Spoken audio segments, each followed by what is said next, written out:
ഇതിൽ നാരായണന്റെ നമ്പറിൽ നിന്നാണല്ലോ ഏറ്റവും കൂടുതൽ കോളുകൾ. അതെ സർ. അപ്പൊ ചാക്കോ പറഞ്ഞത് ശരിയാ.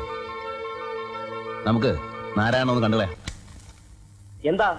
നാരായണൻ സാറില്ലേ? ഉണ്ട്, ടെലഫോണിൽ സംസാരിച്ചോണ്ടിരിക്കുക. നിങ്ങളാരാ? അനിരുദ്ധൻ, ബ്ലോക്ക് ഓഫീസിൽ നിന്നാ. അദ്ദേഹത്തെ ഒന്ന് കാണണം. സാറ് ഫോൺ ചെയ്തോണ്ടിരിക്കുകയാണെന്നേ. വളരെ അത്യാവശ്യമാണെന്ന് പറയുഞ്ഞേ. ചെല്ല്.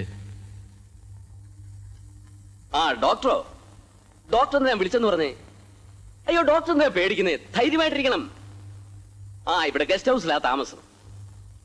ഒരു പട്ടരാ, സേതുരാമനോ പട്ടാഭരാമനോ അങ്ങനെ തന്നെ പേര്. കൂടെ ആരൊക്കെയോ ഉണ്ട്. എന്ത്? പട്ടരത്തിൽ പൊട്ടനല്ലെന്നോ? എന്റെ ഡോക്ടറെ ഇപ്പൊ സൂക്ഷിക്കാൻ ഒന്നുമില്ല. അതൊക്കെ പണ്ട്. ഇപ്പൊ ഉള്ളത് മുഴുവൻ പേടാ. ഇല്ല, ഇവിടെ വന്നില്ല. അവിടെയും ചെന്നില്ലെന്നാ ഔസേപ്പച്ചൻ പറഞ്ഞത്. ഓ, എന്ത് സംഭവിക്കാനാ? ഔസേപ്പച്ചന് കുറെ കാശ് കൂടെ ചെലവാകും. ഓ, പിന്നെ CBIക്ക് എന്താ കാശ് കഴിക്കുവോ? ആ, ശരി ശരി, എന്നാ വയ്ക്കട്ടെ, പിന്നെ കാണാം. ബ്ലോക്ക് ഓഫീസിൽ നിന്നാരോ കാണാൻ വന്നിട്ടുണ്ട്. ആ, ഞാൻ അങ്ങോട്ട് വരാനിരിക്കായിരുന്നു. ബ്ലോക്കിൽ ടീൻഡുടി വന്നിട്ടുണ്ടെന്ന് പറഞ്ഞു. മേൽത്തരം വാഴത്തൈകളും വന്നിട്ടുണ്ട്. പട്ടാഭിരാമ സാറാണ് എന്റെ ചാർജ്. മിസ്റ്റർ പട്ടാഭിരാമൻ. പട്ടാഭിരാമനല്ല, സേതുരാമൻ.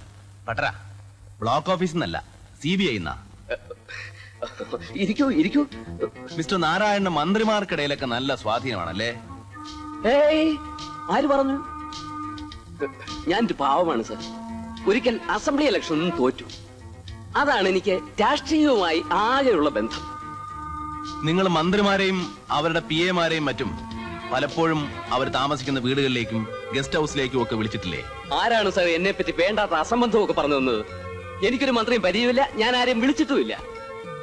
388 നിങ്ങളുടെ ഫോൺ നമ്പർ അല്ലേ? അതെ. ഈ നമ്പറിൽ നിന്നും വിളിച്ചിട്ടുള്ള ട്രങ്കോൾ ബില്ലുകളുടെ ഡ്യൂപ്ലിക്കേറ്റ് കോപ്പിയാണത്. അതിൽ ചുവന്ന മഷിയിൽ അടയാളപ്പെടുത്തിയിരിക്കുന്നത് പല ഗസ്റ്റ് ഹൗസുകളുടെയും ഫോൺ നമ്പറുകളാണ്.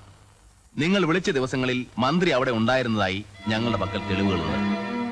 നീലമഷിയിൽ അണ്ടർലൈൻ ചെയ്തിട്ടുള്ളത് മന്ത്രിയുടെയും മന്ത്രിയുടെ PA-യുടെയും IG-യുടെയും ഒക്കെ തിരുവനന്തപുരത്തെ റെസിഡൻസ് നമ്പറുകളാണ്. ഇപ്പൊ എന്തു പറയുന്നു മിസ്റ്റർ നാരായണൻ?